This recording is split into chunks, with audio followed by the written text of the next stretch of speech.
നമസ്കാരം. SDP പിന്തുണ കോൺഗ്രസിന് അല്ലെങ്കിൽ UDFന് അത് കെണിയാണോ തുണയാണോ? ഇതാണ് ഇന്നത്തെ ഏറ്റവും പ്രധാനപ്പെട്ട ചർച്ചാ വിഷയം. ഒരു കാര്യം SDP വളരെ ആർജവത്തോടു കൂടി പറയുന്നുണ്ട്. ഇനി ആരൊക്കെ വേണ്ടെന്ന് പറഞ്ഞാലും ഞങ്ങൾ ഇവിടെ കോൺഗ്രസിന് വോട്ട് ചെയ്യും. അത് ഞങ്ങൾ എടുത്ത ഒരു തീരുമാനമാണ്. ആ തീരുമാനത്തിൽ ഞങ്ങൾ ഉറച്ചു നിൽക്കും. കാരണം കോൺഗ്രസിന്റെ സമ്മതം ചോദിച്ചിട്ടല്ല ഞങ്ങൾ കോൺഗ്രസിന് അല്ലെങ്കിൽ UDFന് വോട്ട് ചെയ്യും എന്ന് പറഞ്ഞത്. ഞങ്ങളുടെ പ്രവർത്തകർ കൂട്ടായി എടുത്ത ഒരു തീരുമാനമാണ്. ആ തീരുമാനമാണ് ഞങ്ങൾ പറഞ്ഞത്. ഞങ്ങൾ ആ തീരുമാനവും അനുസരിച്ച് മുന്നോട്ട് പോകും. ഇവിടെ കേരളത്തിൽ ഇന്ത്യ മുന്നണിയുടെ ഭാഗമായി നിൽക്കുന്ന കോൺഗ്രസിന് അല്ലെങ്കിൽ UDFന് വോട്ട് ചെയ്യാനാണ് ഞങ്ങളുടെ തീരുമാനം. ഞങ്ങൾ ഇവിടെ മത്സര രംഗത്തില്ല. അതുകൊണ്ട് ഞങ്ങൾ എടുത്ത തീരുമാനം അത് ഞങ്ങൾ നടപ്പിലാക്കും. പക്ഷെ കോൺഗ്രസ് ഈ വിഷയത്തിൽ ഒരു ആർജവമുള്ള പ്രതികരണം നടത്തുന്നില്ല. ആർജവത്തോടു കൂടിയുള്ള ഒരു പ്രതികരണം നടത്തുന്നില്ല. SDP വോട്ട് വേണോ എന്ന് ചോദിച്ചാൽ വേണം. വേണ്ട എന്ന് പറയാനുള്ള ആർജവമില്ല. പിന്തുണ വേണ്ട, വ്യക്തിപരമായി വോട്ട് ചെയ്താൽ കൊള്ളാം, ഞങ്ങൾ അത് സ്വീകരിച്ചോളാം.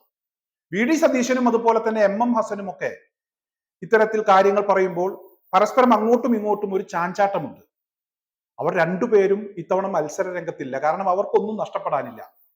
എന്നാൽ K സുധാകരൻ ഈ വിഷയവുമായി ബന്ധപ്പെട്ട് പറഞ്ഞപ്പോൾ വ്യക്തിപരമായ ആരെങ്കിലും ഒക്കെ വോട്ട് ചെയ്യുമെന്ന് പറഞ്ഞാൽ ഞങ്ങൾ എന്തിനാണ് അത് എതിർക്കുന്നത്? ഞങ്ങൾ അവരുമായി ഒരു ചർച്ചയും നടത്തിയിട്ടില്ല എന്ന കാര്യത്തിലാണ് K സുധാകരൻ അഭിപ്രായം പറഞ്ഞത്. അതുപോലെ തന്നെ K മുരളീധരൻ വോട്ടർ പട്ടികയിൽ പേരുള്ള ആർക്കും ഏത് പാർട്ടിക്ക് വേണമെങ്കിലും വോട്ട് ചെയ്യാം. അത് വേണ്ട എന്ന് ഞങ്ങൾക്ക് എങ്ങനെയാണ് പറയാൻ കഴിയുക? വോട്ട് ചെയ്യണം എന്നതാണ് എന്റെ അഭിപ്രായം. K മുരളീധരൻ പറഞ്ഞ് അവിടെ അവസാനിപ്പിച്ചു. കാരണം K മുരളീധരന് നഷ്ടപ്പെടാനുണ്ട്. തൃശ്ശൂരിൽ ഒരു ത്രികോണ മത്സരമാണ് നടക്കുന്നത്. ഓരോ വോട്ടും വിലപ്പെട്ടതാണ്. അപ്പോൾ അങ്ങ് ആരുടെയും വോട്ട് വേണ്ട എന്ന് പറയാൻ K മുരളീധരൻ ധൈര്യപ്പെടില്ല. അദ്ദേഹം കുറച്ചൊക്കെ ചിന്തിച്ച് സംസാരിക്കുന്ന കൂട്ടത്തിലാണ്. അപ്പുറത്ത് VD സതീശനും MM ഹസനും മത്സര രംഗത്തില്ല. അതുകൊണ്ട് തന്നെ അവർക്ക് എന്തും പറയാം. കോൺഗ്രസിനെ സംബന്ധിച്ചിടത്തോളം അവർ ഈ വിഷയത്തിൽ രാഷ്ട്രീയമായി ചിന്തിക്കുന്നില്ല എന്ന് തന്നെയാണ് ഞാൻ മനസ്സിലാക്കുന്നത്. എന്തായാലും SDP ഈ വിഷയത്തിൽ കൃത്യമായി അവരുടെ നിലപാട് പറഞ്ഞു. ആ നിലപാടുമായി ബന്ധപ്പെട്ട് മുന്നോട്ട് പോകാൻ തന്നെയാണ് അവരുടെ തീരുമാനം എന്ന് തന്നെയാണ് ഇപ്പോഴും മനസ്സിലാക്കാൻ കഴിയുന്നത്.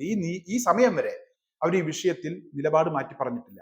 SDP പിന്തുണ വേണ്ട എന്ന് പറഞ്ഞപ്പോഴും അത്തരത്തിലുള്ള ചർച്ചകൾ ഉയർന്നു വരുമ്പോഴും ഞങ്ങൾ എടുത്ത നിലപാട്, ഞങ്ങളുടെ തീരുമാനം അതാണ് എന്ന കാര്യത്തിൽ അവർ ഉറച്ചു നിൽക്കുകയാണ്.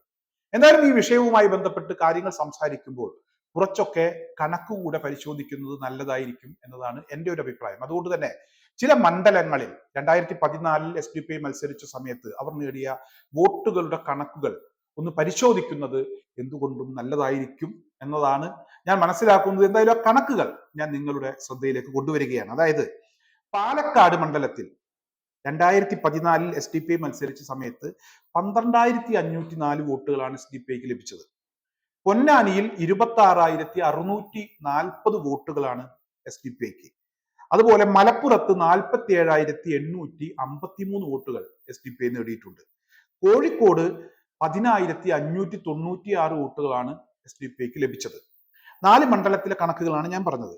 ഇനി 2019 പാലക്കാട് മണ്ഡലത്തെ കുറിച്ച് നമുക്ക് എല്ലാവർക്കും അറിയാം. ശക്തമായ ഇടതുപക്ഷ ജനാധിപത്യ മുന്നണിക്ക് സ്വാധീനമുള്ള ഒരു മണ്ഡലമാണ് പാലക്കാട് മണ്ഡലം. ഇവിടെ 2019 ശ്രീകണ്ഠനാണ് വിജയിച്ചത്. UDF ആണ് വിജയിച്ചത്. UDF ഇവിടെ വിജയിച്ചപ്പോൾ UDF സ്ഥാനാർത്ഥിക്ക് ലഭിച്ച വോട്ട് എന്ന് പറയുന്നത് 11,500 വോട്ടുകളാണ്. അതായത് 2014 12,504 വോട്ടുകൾ SDP നേടിയപ്പോൾ 2019 പാലക്കാട് മണ്ഡലത്തിൽ ശ്രീകണ്ഠൻ വിജയിച്ചത് 11,500 വോട്ടുകൾക്ക്. എന്തായാലും ഇപ്പോൾ 10 വർഷം കഴിഞ്ഞു. ഈ 10 വർഷങ്ങൾക്ക് ശേഷം SDP ഈ മണ്ഡലത്തിൽ വോട്ട് കൂടാനേ സാധ്യതയുള്ളൂ. കൂടുതൽ പ്രവർത്തകർ വരുന്നു, അതുപോലെ തന്നെ കൂടുതൽ വോട്ടുകൾ ചേർക്കുന്നു. എല്ലാ പാർട്ടികൾക്കും വോട്ടുകളുടെ കണക്കിൽ വ്യത്യാസം ഉണ്ടായിരിക്കാം. അതിനനുസരിച്ച് SDP ഇവിടെ വോട്ടുകൾ കൂടാനാണ് സാധ്യതയുള്ളത്. എന്നാൽ ശക്തമായ ഇടതുപക്ഷ ജനാധിപത്യ മുന്നണിക്ക് സ്വാധീനമുള്ള ഈ ഒരു മണ്ഡലത്തിൽ SDP വോട്ട് ഞങ്ങൾക്ക് ഒരു കാരണവശാലും വേണ്ട എന്ന് പറയാനുള്ള ഒരു ആർജവം കോൺഗ്രസിനുണ്ടോ? അതുപോലെ തന്നെ ത്രികോണ മത്സരം നടക്കുന്ന തൃശ്ശൂരിൽ ഇവിടെ സുരേഷ് ഗോപി എടുക്കുമെന്ന് പറഞ്ഞൊരു ഭാഗത്ത് നടക്കുന്നുണ്ട്. അതുപോലെ തന്നെ V സുനിൽകുമാർ ഇടതുപക്ഷ ജനാധിപത്യ മുന്നണിയുടെ സ്ഥാനാർത്ഥിയാണ്. ശക്തമായ ഒരു സ്വാധീനം അവർക്കും മണ്ഡലത്തിലുണ്ട്. UDFനെയും തള്ളിക്കളയാൻ കഴിയില്ല.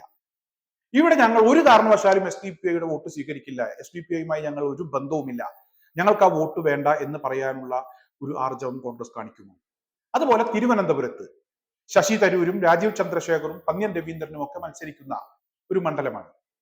ഈ മണ്ഡലത്തിലും കോൺഗ്രസ് അത്തരത്തിലുള്ള ഒരു തീരുമാനം, ഒരു നിലപാട്, ശശി തരൂരാണെങ്കിൽ ഇവിടെ വർഗീയവാദികളെയൊക്കെ തിരിച്ചറിയാൻ കഴിയുന്ന ഒരു നേതാവാണ്.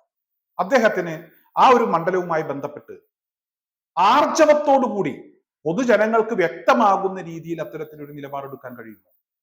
ഒരു കാരണവശാലും കഴിയില്ല. ഇവിടെ നേരത്തെ ബാബരി മസ്ജിദ് തകർക്കുന്ന സമയത്ത് നരസിംഹറാവു പ്രാർത്ഥനയിലായിരുന്നു. അതായത് അതുകൊണ്ട് മാത്രമാണ്, ആരും തെറ്റിദ്ധരിക്കരുത്, അദ്ദേഹം പൂജാമുറിയിലിരുന്ന് പ്രാർത്ഥിക്കുന്നത് കൊണ്ട് മാത്രമാണ് ബാബരി മസ്ജിദ് വിഷയവുമായി ബന്ധപ്പെട്ട് ഒരു ഉത്തരവിടാൻ, അത് തകർക്കുന്നവർക്കെതിരെ ഒരു നടപടിയെടുക്കാൻ അദ്ദേഹം വൈകിപ്പോയത്. അദ്ദേഹം മൗനവ്രതത്തിലായിരുന്നു, പ്രാർത്ഥനയിലായിരുന്നു, നാമം ജപിച്ചുകൊണ്ടിരിക്കുകയായിരുന്നു. ഈ ഒരു നിലപാട് കോൺഗ്രസ് നേതാക്കന്മാർ എടുക്കരുത്. ആ ഒരു നിലപാട് അവസാനിപ്പിക്കണം.